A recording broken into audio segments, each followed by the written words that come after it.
बुर्का हमेशा से टारगेट रहा है और बीजेपी के लिए कोर इशू भी रहा है। ऐसे में तौकीर जी, इस मुद्दे के ज़रिए आप किसी एक समाज को नाराज़ और दूसरे समाज को खुश करने की कोशिश में तो नहीं है? आप सभी को, आपके दर्शकों को मेरा नमस्कार। देखिए, ऐसा है कि मैं एक शेर से शुरुआत करूंगा कि बहुत ही साफ झीलों में भी लोग काई ढूंढ लेते हैं।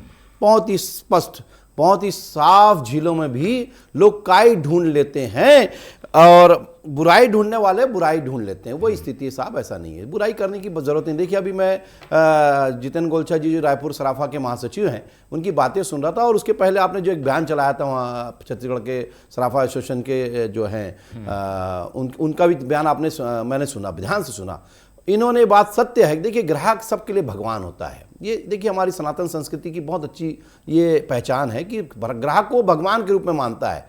तो आप ये समझिए कि किसी ग्राहक को रोकने की कोशिश नहीं कर रहा है वो, और ना ही एक पर्टिकुलर बुर्का के नाम से। बुर्का वर्दी उन्होंने क्लियर भी किया, स्पष्ट किया जितेंद्र भाई ने कि बुर्का पे प्रतिबंध वाली बात नहीं, चेहरे पे प्रतिबंध। जो चेहरा जो उसका, चाहे वो रुमाल से ढका होगा, चाहे मास्क से ढका होगा, चाहे वो स्कार्फ से ढका होगा या बुर्का से ढका होगा। बुर्का, देखिए, बुर्का पहनने का मकसद ये है, एक बुर्का जो है सर से ढक के लेकर, कई लोग चेहरे को भी ढक के चलते हैं, बात सही है। लेकिन जब आप जब ज्वेलरी खरीदने जाएंगे तो चेहरा तो आपको खोलना पड़ेगा, भले आप बुर्का मत हटाइए। तो कम से कम ये तो स्पष्ट होगा कि चेहरे से पहचान जाएगी। तो खुली है, उसको खोलने क्या पूरा चेहरा है हटाएंगे तभी मानेंगे क्या?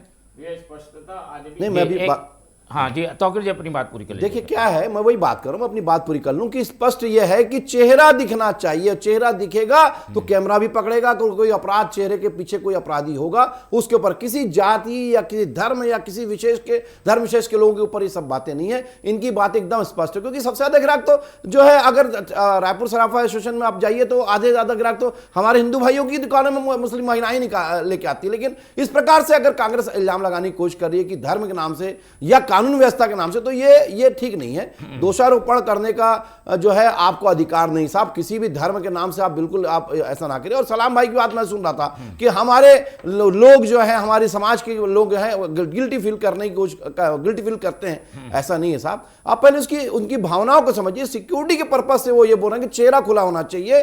अगर ऐसा लगता है कि आप चेहरा नहीं खोल सकते तो आप ठीक है, आपके जेंट्स को भेजिए वहां पर खरीदारी करने के लिए। आपको ऐसा लगता है कि ऐसी जो महिलाएं जो अपना नकाब नहीं उतार सकती, तो उनके हिसाब से वो चेहरे पे जो है स्पष्ट करना जरूरी है। अगर कोई चेहरा झांक के, देखिए, सिर्फ महिलाएं नहीं, कई आपने देखा हो, फिल्मों में देखा और कई ऐसी जगह भी है कि कई लोगों ने नकाब जानबूझ के ओढ़कर, भले वो दूसरे धर्म के थे, नकाब ओढ़कर अपराध किया और अपराध करके भाग गए और बदनाम हुआ एक विशिष्ट समाज। तो ये चीज नहीं होना चाहिए। चेहरा कम से कम खुला हो तो कम से कम कैमरा भी उसके जो है पहचान कर लेगा और जो सामने वाला व्यक्ति है वो भी देख लेगा। और कभी अपराधी को पकड़ना हो तो पुलिस भी स्पष्ट रूप से एआई से या जो भी टूल से पकड़ना हो वो आसानी से पकड़ सकती है। चेहरा खोलने की बात है, नकाब खोलने की बात नहीं है, बुर्का खोलने की बात नहीं है। इस बात को पहले स्पष्ट होना चाहिए। बिल्कुल।